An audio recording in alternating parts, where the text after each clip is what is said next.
James Damore, the engineer who wrote a memo saying Google has no tolerance for ideological diversity, was fired by Google, thereby completely proving his point. But wait, this diversity memo must have been chock full of racism and misogyny, right? I mean, look at the reactions. What this employee said indicates discrimination and hostility. Google should fire him. Honestly, if no one is fired over this, Google should just admit their commitment to women is window dressing. I, for one, am okay living in a world where using pseudoscience to promulgate sexism against my co-workers is a fireable offence. If I worked there, I would just walk to his desk and beat the shit out of him! Must have been pretty bad, right? What did he actually say? Men and women are biologically different and have different skill sets suited to different tasks. A manifestly provable biological fact agreed upon by mainstream science that men tend to occupy more leadership positions because they are under more pressure to be status driven, that companies like Google discriminate against conservatives because of their political views, that Google has set up a politically correct monoculture in order to enforce an ideological echo chamber that shames dissenters into silence, and that people should be treated as individuals. And for that, James Damore was hunted down, identified, publicly shamed and dispensed with for his egregious thought crimes. The further a society drifts from truth, the more it will hate those who speak it. The left is at war with reality. Google is the ministry of truth. James Damore had the temerity to say 2 + 2 = 4. He had the gall to question whether Oceania had always been at war with East Asia. He had the nerve to refuse to participate in the 2 minutes of hate against conservatives.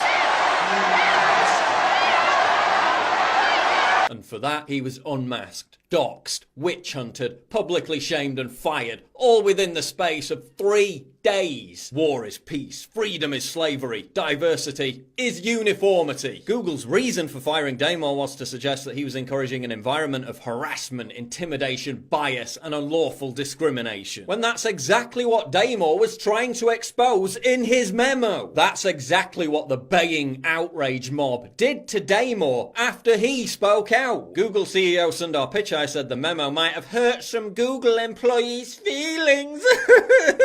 They too feel under threat, and that's not okay. People must feel free to express dissent. Unless you're a white male conservative who expresses dissent, in which case you'll be summarily vilified and kicked out of the door within 48 hours. Yeah, that white male patriarchy that supposedly runs the show didn't help James Damore, did it? His white male privilege didn't do him any favours. And by the way, how safe would conservative employees feel expressing dissent, given that Google's new vice president of diversity, integrity and governance, Danielle Brown, literally worked for Hillary Clinton's presidential campaign? Let's get this straight. This isn't just about one guy losing his job. This is about Google, the company that owns YouTube, making it crystal clear that it's hostile to ideological diversity. The company that has a near monopoly on search traffic. The most powerful corporation in the world in terms of controlling information. Just confirmed they have no interest in tolerating diversity of opinion. Let that sink in. If Google can't handle dissent inside, what makes you think they won't try to suppress it outside? Why do you think they've just empowered the ADL to police hate speech on YouTube? Now another Google insider has gone public to expose how Google is demoting anti-PC search results and anti-Islamic terror search results. They're hiding videos like this one from appearing in recommended videos on YouTube.